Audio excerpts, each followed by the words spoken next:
Okay, welcome everybody. It's lovely to be here. I always enjoy being able to come and welcome people and be blinded by spotlights. So thank you to Sean. I add my voice to Sean's in acknowledging the Gadigal people of the Eora Nation, on whose lands it is that we are meeting today, and I acknowledge the elders past and present as the traditional custodians. The knowledge in this place for all of you who are Australian citizens, you of course know will all be voting very shortly. For all of you that are from overseas, we have a very enormous referendum in this country happening in a couple of weeks with respect to our First Nations people, and this will hopefully mark a massive shift forward in how we operate and think and work and function as a country accepting all of our people. Yeah. So I'll sit down. My job is done. No. But seriously, we've also got that's an exceedingly important thing for us. But also what you're talking about today is also exceedingly important. And these things are things that we need to tackle, these really big issues. So I welcome you. So I am Kate McGrath, I'm the Deputy Vice Chancellor for Research here at the University of Technology, Sydney. I've been here for 6 years nearly now, and I have seen us as a university really start to step up in terms of thinking about these broader global issues that we've got. And this is just one example of those. So I welcome you to the International Conference on the Circular Economy for Climate and Environment. I particularly acknowledge Sean's leadership in this across a number of different things, both within the university, but how he operates from a local, national and global context, both in terms of his research that he does and leads for not only his team here in the university, but now, as he mentioned before, the ARC NICE Hub, which is one of the things that we are very proud of when we start to explore these much larger issues. So thank you, Sean, as always, for your leadership in this. And I also acknowledge all the people that have worked to get the conference actually functioning and all of you in the room together. I know you're going to hear from Martina today. And so Martina, of course, is one of our staff members here, but she also, like Sean, does a much larger role as well as being the director of the Sydney Institute for Marine Science, of which we are proudly a partner in that marine organisation as well. So I also just acknowledge you, Martina, and your leadership for UTS in this space.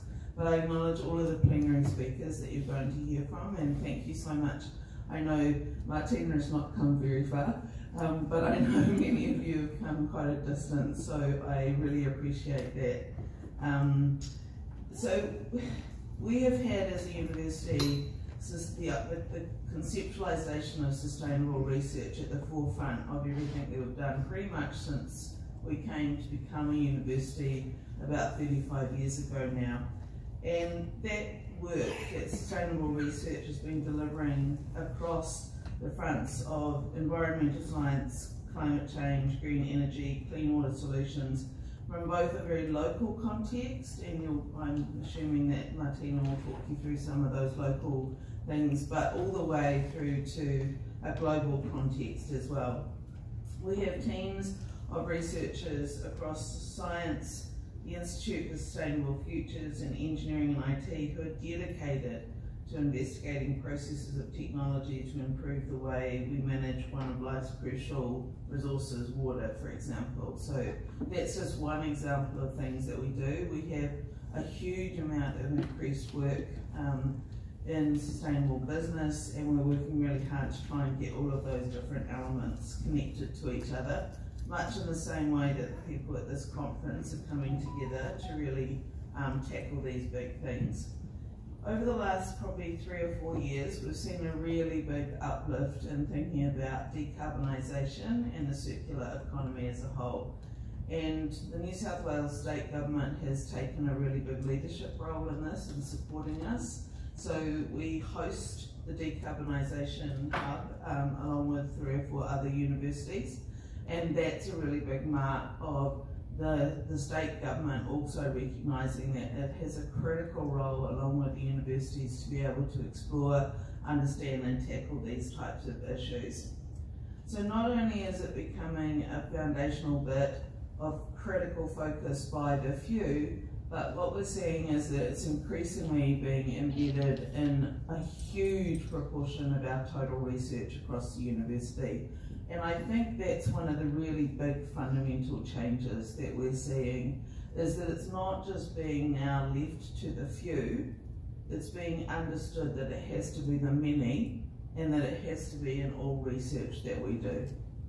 And that shift is really new, it's starting to grow, and I hope that that will be one of the things that will be foundational for our future, because if we get this right and we get it embedded now, then hopefully we won't make the same stuff ups we've made. Now I can say that I'm a chemist, and I know that me and my other chemists bear the big brunt of the blame on our shoulders for not knowing enough soon enough and not being able to speak truth to power and make them do something soon enough. I watched a terrifying and yet very exhilarating documentary on the Exxon Research Lab and how back in the 70s they knew that if we hadn't done something by the year 2000, we were going to be screwed. They did all the analysis, they showed all of the data. As a chemist, I was taught about it in the 80s, and then they chose not to do anything because economically it wasn't viable. Well, I would say that economically it was the most viable thing that they had to do at that time, and they chose not to do it. And we are now suffering the consequences of that right now. So I applaud all of you. Was Exxon the company that spilled the oil? There was BP. That was BP. Yeah. No, that's right. And before you said carbon, it's doing coal or carbon? Decarbonisation is everything. It's coal, it's oil, it's all, stopping all plastics, it's everything. They do. I am a chemist, yeah. There are other chemists in the room, not just me though. So I know that you're coming together. So Sean has already talked about the wonders of what they're doing in terms of recycling of waste here physically on campus to generate the liquid fertiliser that some of you have got there in front of you. This is just one example whereby technology is being used to really understand how we can start to explore the circular economy. That's in a very specific way. However, we are working together to really create that holistic approach to sustainability and the creation of the circular economy. And this means that we need people from all sorts of things and from all sorts of perspectives. So these technologies that we need to understand, the social behaviour, the business models, are going to be important when we think of things from construction to fashion, from agriculture to mining and semiconductor manufacturing, to name just a few. We've also just purchased as a university a 3D knitting machine. If you haven't seen it, those of you that are at UTS and haven't seen it yet, I encourage you to go and have a little look over in the Faculty of Design, Architecture and Built Environment. Textile technologies, Sorry? Textile technologies. Textile technologies, yeah. We also, of course, have relationships of taking algae and replacing cotton, because algae is, again, from an environmental water usage point of view, it's a cheaper supply source than cotton. Cotton is exceedingly expensive from a water usage point of view. Lovely to wear though. It is lovely to wear, yes. So it impacts on everything that we do every single day. Thinking about waste as now a source of richness for other things. Thinking about how you bring all of those different perspectives into the room and take action now is one of the things that I know that you're all going to explore. We have people coming together today and tomorrow who are from the technologies, from pure science, from businesses, from local governments, from state governments, from startup companies, from city planning, from water infrastructure. So all of these different types of people with all of their expertise are needed now to create actions now that are going to help us actually reverse what it is that we're living and exploring. Sean also said at the beginning that we just had our record temperature for September. This week again is going to move into the, potentially above 35 degrees. This is shocking for this time of the year, and it's only going to continue.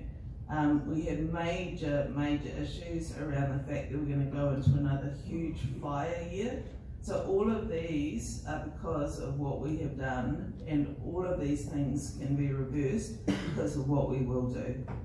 I thank you for your dedication, because you people are the ones that are going to help us get there. And I recognise the expertise that's in the room that's going to come together to be able to enable this. I hope you have a great couple of days. The problem of this job is that I always come in and pop in and say hello, and then I have to pop out straight away, so I never really get to hear very much other than afterwards. But I hope you find the days really stimulating, and again, thank you for your dedication to finding solutions. Thank you.